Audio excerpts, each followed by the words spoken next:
Good. Yes. What's up, guys? Thank you guys so much for coming out.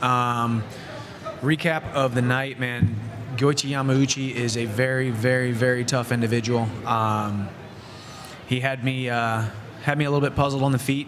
He's longer and rangier than I thought. We expected that, but we were able to land some good stuff. Coaches were great in the corner. Coaches were coaching me up exactly how we practice in camp to mitigate that distance, and then on the ground you saw what happened. So it was great. I think it's been hard for me to get up for certain fights when there's not danger involved, and Goichi definitely presented a large test on the ground, and we went out there and shut him down and did a good job on the ground. So just want to thank my coaches, thank my training partners, thank my family, and all y'all for coming out. It's a phenomenal night. So thank you guys so much. Any questions? Yeah, Mike, as you said, I mean, it ended up being a very dominant win for you, but it certainly wasn't easy along the way. So, I mean, can you talk about maybe any adjustments you had to make, and overall, are you satisfied with how you performed in the end? Yeah, I am actually. I was just telling somebody over there, since they changed the scoring and now that they're more liberal with the 10-8s and the 10-7s, you know. I was very jealous a couple months ago. I saw somebody get some 30-25s and 30-26s, and I was like, dang, I want to do that. So whenever they're reading the scorecards, I was actually extremely happy. It almost was more satisfying than if I would have TKO'd them, you know, to have those scorecards and people can look it up and see. But yeah, I mean, I'm satisfied. My knees hurt like heck because they're freaking they're raw from just being on top and doing damage. But like I said, he is tough. I mean, we're all so tough at this level, and like I said, he presented some very good tests, distance-wise, speed, tenacity. He was talking to me in there. I was talking to him. He was taunting me. I was taunting him.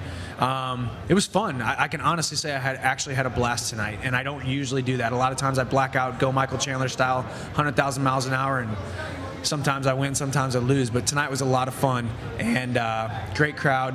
We were on CMT and Paramount Network, so it was just awesome card altogether, and I feel extremely blessed. I was going to ask you about the conversations. We could see you mouthing to each other in there. What were those conversations like? What was being said? Yeah, it was just, you know, he would kick me, like he knew he hit me with a hard knee to the body, and he kind of gave me the whole like, oh, that hurt, you know, and I hit him with the right hand, and I was stalking him like, come on, where you going, you know, because he did a very good job of evading, man. It's not many guys will come forward on me and fight me on my terms because they know they're going to get knocked out or finished.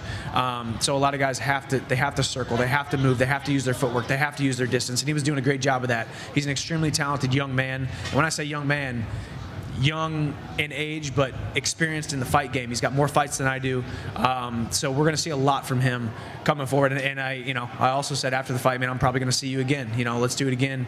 Work on that ground game.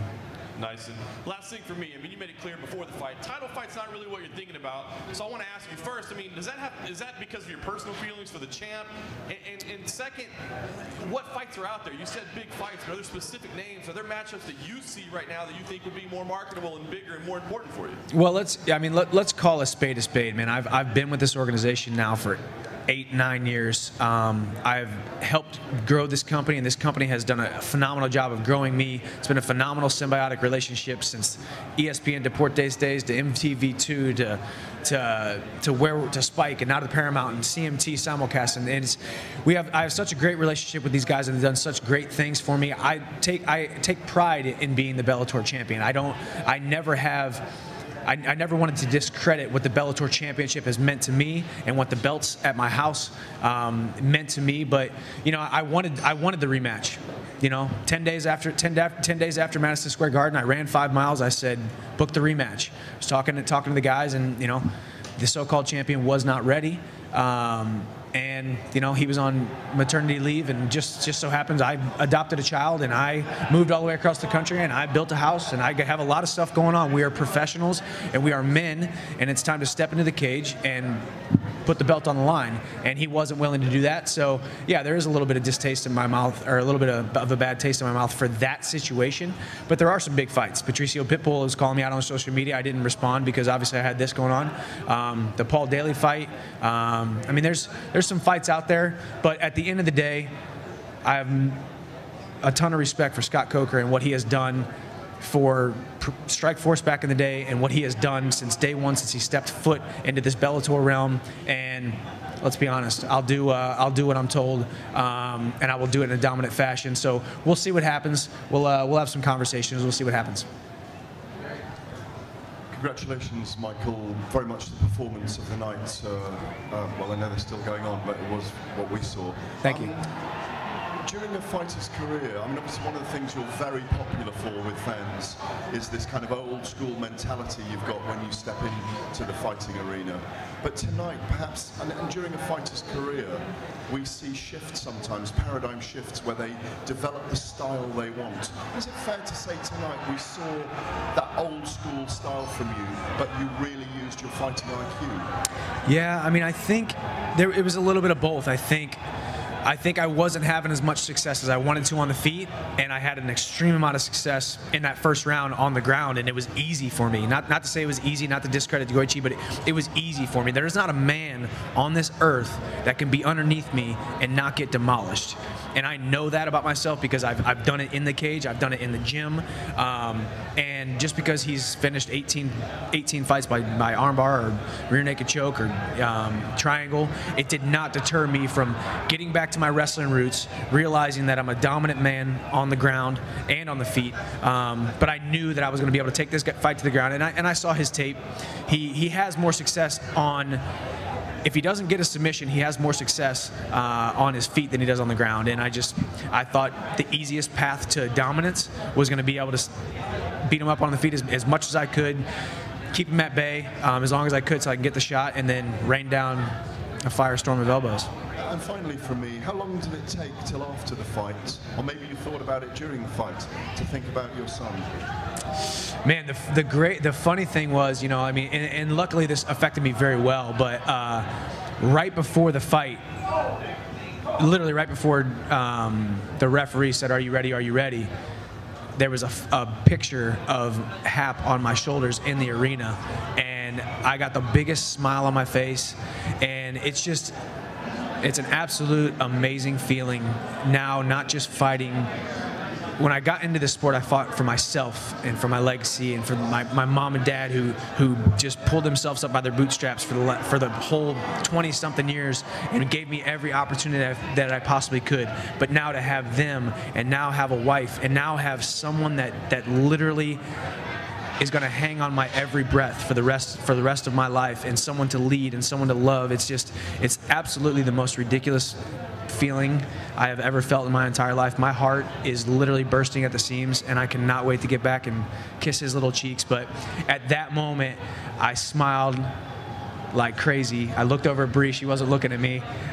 You know, she was in her tents, scared to death. My son's about to get into a fight in the cage. But I looked over at her, and it was amazing. And right after, it was, and the first thing I thought about was getting back home to him. And it's my life has a new purpose, and God has blessed me so much, and I'm just excited about life. Brilliant. Thank you very much. Thank you, Gareth. Appreciate it. Thank you. Yeah, Grandma.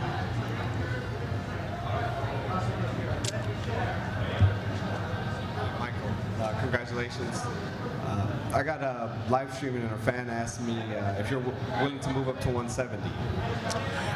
Yeah, I've said that I'm willing to move up to 170. You know, it's got to be the right fight. But I mean, yeah, I mean, we'll find out what California says after this. I think I was a little bit overweight for their, you know, weight check thing, so we'll see what happens. But man, I'm a big 155er. The only reason I can make 155 is that there's not a man alive that's more disciplined than I am. For 8 weeks, I forego every single thing that I want to, nutrition-wise, drinking-wise, and I put my body through a living hell on earth to make sure that I get my body fat down, I keep my lean muscle, I can push out the water at the end, and that's why I've always made 155, because I'm disciplined. If I wanted to enjoy my life, 170 would be a phenomenal weight class for me. So we will see. Obviously, like I said, man, I'm a company guy. I've always done what's best for myself, but also in relation to Bellator. And we'll see what happens. I'll talk to Scott, and we'll see. I definitely would entertain it, and there's some interesting fights at 170. So. Just speaking of 170, just want to get your reaction to what happened to Rory and that leg kick and all that. That was messed up, man. Gosh, I was back there. I was watching, and that swelling is a little bit scary. I don't know. I know he's on his way to the hospital. I don't know if it's a broken leg or, I mean, you're in like compartment syndrome zone looking at that, you know. So I hope he's okay. Hope everything's going good. But man, Lima, those two put on a phenomenal show, and those are two of the best welterweights on the planet that just slugged it out for us tonight. Put on a great show. I honestly didn't know who was going to win the fight going into it. I didn't know who was going to win the fight going into the fifth. Great fight, great show of heart by both guys. And just like Bellator always does, in Bellator fashion, put on phenomenal fights for the fans right here, kicking off on the Paramount Network.